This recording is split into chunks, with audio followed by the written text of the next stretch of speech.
supposed to be a thing about people who had run open mics. I might as well tell you something about our next feature. This is a woman that is from the Chicagoland area. She worked for over a half a decade, hosting a poetry open mic there. That was called Cafe Gallery. It had podcasts, and she likes to do a lot with video, which would explain why you've got video equipment going like mad here. I hope you enjoy my show. I've got a different outfit for every poem, but everything's going to be all about costumes. And this first one, I need to have my veil on for. I had decided years ago, I might as well tell you the one up about this. A couple of years ago, I decided that I needed to, this is why people don't get married, because you got a big old veil that you got to deal with. A few years ago, I decided that I wanted to write a poem for every element in the periodic table. And that's quite an undertaking to do, but it was actually really fascinating. You learn all sorts of things about elements that you would otherwise know nothing about. And you're thinking, why on earth is she telling me this? Well, one of the poems in there actually talks about things related to Halloween. And that's why I'm going to read a poem from the periodic table of poetry. And it is number 96, and it is called Curium. And I'm sure I've got a name for it. Do I have a frame for Curium? I think I might. I've got my, yeah, I've even got my periodic table font for it. This is Curium. Searching through storage for my wedding clothes, I ignored my white wedding dress and reached for the wedding veil. It might not be true to my Halloween costume, but I'd have to wear something that would show that my black dress is actually a wedding dress. Oh, wait. I can carry a small bunch of white flowers along with me and make my otherwise goth wedding look complete. But still, I'll have to explain that my Halloween costume is actually my interpretation of Marie Curie on her wedding. And okay, maybe it wasn't goth, but a diligent work ethic that caused Marie Curie on her own wedding day to wear a black dress. She wore it so that she could actually go back to work in her black dress to actually do her job later on that same day. And yeah, when she worked, she got really messy with the radioactive elements, ergo the black dress, I suppose. She studied different levels of radioactivity and different elements, and she learned what was causing the radiation.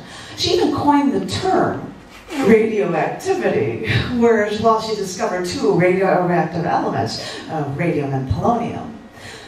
But looking back on her life, maybe wearing the black dress was appropriate because she soared in all of her schooling that she could legally take, because at the time she couldn't enroll in higher education because she wasn't a man.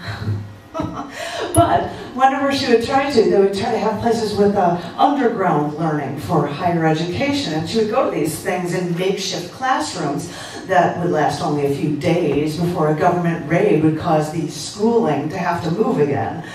So then she left Poland and she got to Paris, and she was still actually able to go to school there, but she was still penniless and hungry. But after her second degree, she met her Pierre, and they worked together even after they got married. And you know, they actually gave each other bicycles for their wedding presents. I know, I'm going on and on about Marie Curie for my Halloween costume, and there's even an element named after her, even though she didn't even discover it. But curium is actually one of the most radioactive elements out there, and curium is now used to help scientists learn and discover, much in the way that Marie Curie did. Curium helps people. It helps to power artificial pacemakers. It's even used in alpha particle X-ray spectrometers that are installed on lunar and Mars rovers like the Sojourner or the Spirit and Opportunity rovers. It's even used on a spacecraft to provide that it'll actually probe the surface of a comet. So curium is dangerous, but it helps us learn, which makes curium have a certain glow to it. Besides being a goth girl and loving to dive into my work, it really makes me take a real shine to this black wedding dress idea. And when I got this idea from a woman who struggled to succeed in her work and in science, it shows me how science fits perfectly with the entire world as well.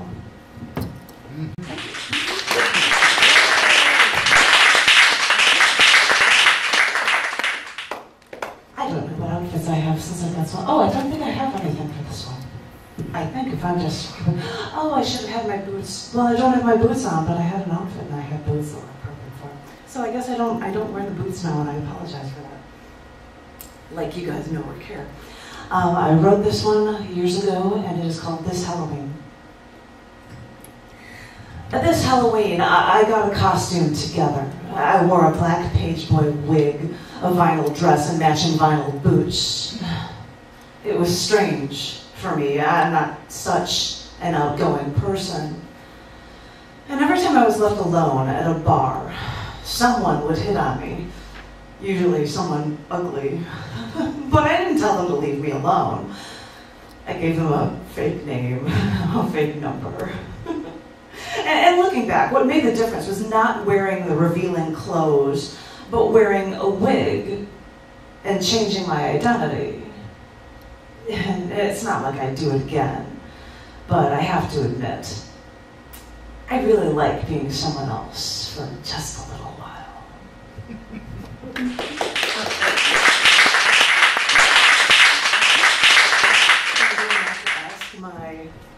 My costume artist to help me out with this one. I don't know. Sorry, it's like trying to get the outfits going on. Pass me a, I don't know, we'll ask for that one. Yeah, it's not behind, it's all the way over there. I'm doing this one and explaining this to you now because I had put on that outfit to pick somebody up at the airport and be cutesy and entertaining for them. And a year or two, a year and a half after I had done this, he died, which was very shocking and very sad. And that is why I decided, and this is why I'm going into costume again. This is as good as a costume as I can pull off on it. That is why I decided to write this piece that was called This Halloween Again. What do you think? Is my look complete? I've got this thing in my way so people can't see me so much. Oh well, no matter. I have no plans for Halloween this year. No parties. Well, at least none that I'm attending. But I'm dressing up for Halloween, though, in something that doesn't even look like a costume. I want to be a Scotsman. Not because I'm Scottish. I'm not. Not because I'm male. I'm not. And some people will probably even look at my costume and think that I'm not even dressed up for Halloween. But I'll know. I never did anything with you for Halloween. Well, when it was Halloween, a year or two ago, I put on a wig and dressed up when I picked you up at the airport. It's funny how your mind can just remember these little stories like that now. You were dressed up as a cartoon character for Halloween last year. I never got the chance to see you in that outfit, and I always thought that I would see you in it in another year. I didn't think you'd be gone before the next Halloween rolled around. I thought you'd always be around. You always were, you know. And when I needed someone to talk to you, I called, or else you would call me instead. It was almost like I had a little brother there who was always willing to listen to me and was always willing to put up with me. My question to you is this. Were you always willing to put up with me? Did you think that it would end up this way? And just so you know, wherever you are, just know that someone like me is thinking about you. Because I know the holidays aren't the same without you here.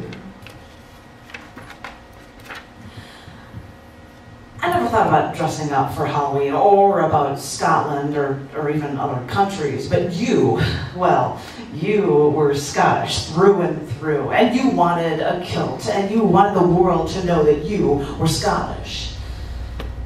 I always thought you'd be around. I thought, even when you aggravated me, that you would always still be there for me. Now I guess I just have to be there for myself.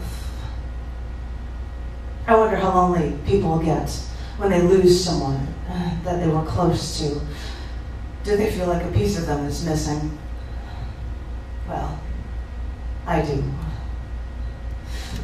And I figure someone has to be a Scotsman for Halloween. Even if this year, it's only me.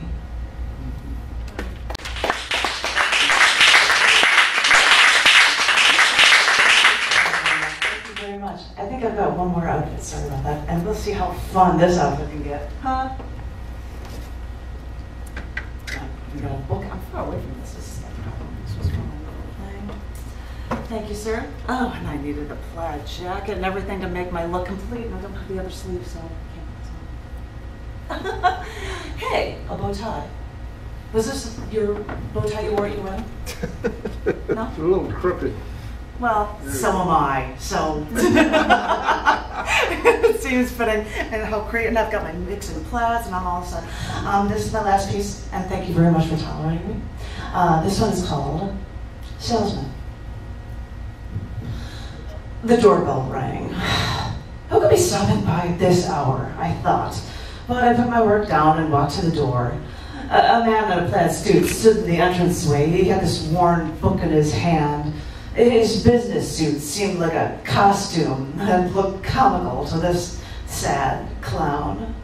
I almost expected to see a twirling bow tie or water squirting out of the fake flower in his pocket. But he flashed me a tired, businesslike smile. It almost looked genuine.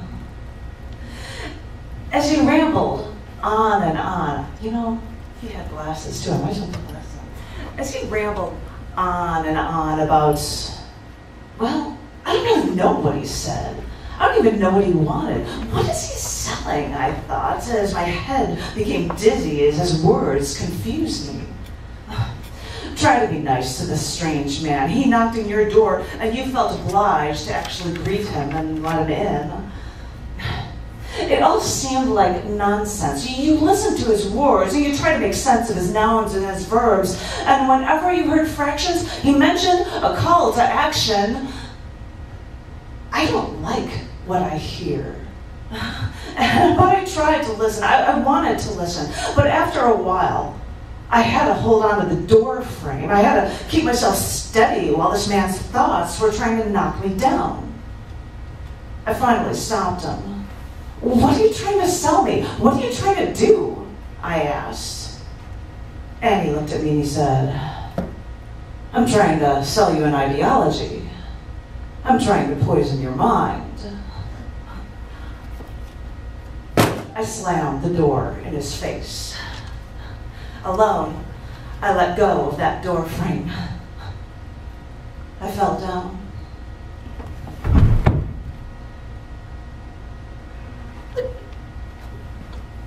I'm done. I couldn't even for the end of my thing.